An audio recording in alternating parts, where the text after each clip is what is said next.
Bon alors ça va se faire.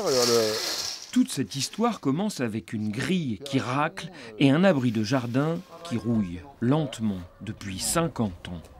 Enfin, un abri entre une pelle et deux binettes, il traîne encore ici quelques stigmates de son ancienne fonction.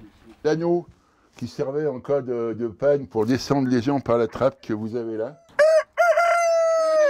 Car avant d'être cloué sur le plancher des vaches, c'est la une des actualités pâtées que faisait cet abri de jardin.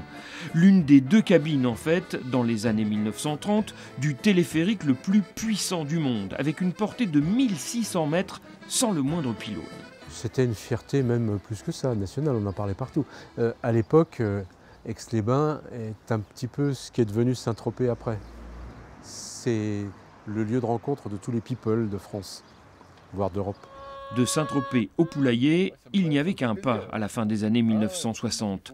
Démanteler l'ancienne fierté. Ces deux cabines sont alors rachetées par le fils de l'un de ses anciens employés. Mon grand-père a fini au téléphérique.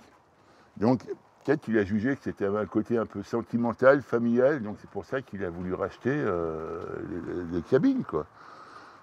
Et puis c'est une bonne chose puisque maintenant... grâce à ça, elle va revivre, quoi. Elle va avoir une troisième vie. Pour elle, en effet, fini la vie d'abri. Grâce à sa découverte par une association du patrimoine local, la cabine s'envolera bientôt du Poulailler pour une cure de jouvence. Elle va être à l'identique de ce qu'elle était à l'origine. Il y a du boulot quand même là. Ouais, mais c'est pas trop ce qui nous fait peur, le boulot. On a plein de collègues, plein de partenaires qui vont nous aider. L'entreprise d'Amois, la carrosserie esthétique, une école de... Les poules vont pas nous aider, une école de métallurgie. Enfin, on va faire ce qu'il faut pour la remettre belle, comme à l'origine. Une cure de jouvence suivie d'une autre en altitude dès l'été prochain. En lieu et place de cette cabane située à l'entrée de la station du Revard, c'est ici que l'ancien abri de jardin terminera sa mue pour revêtir ses habits des hauteurs retrouvées.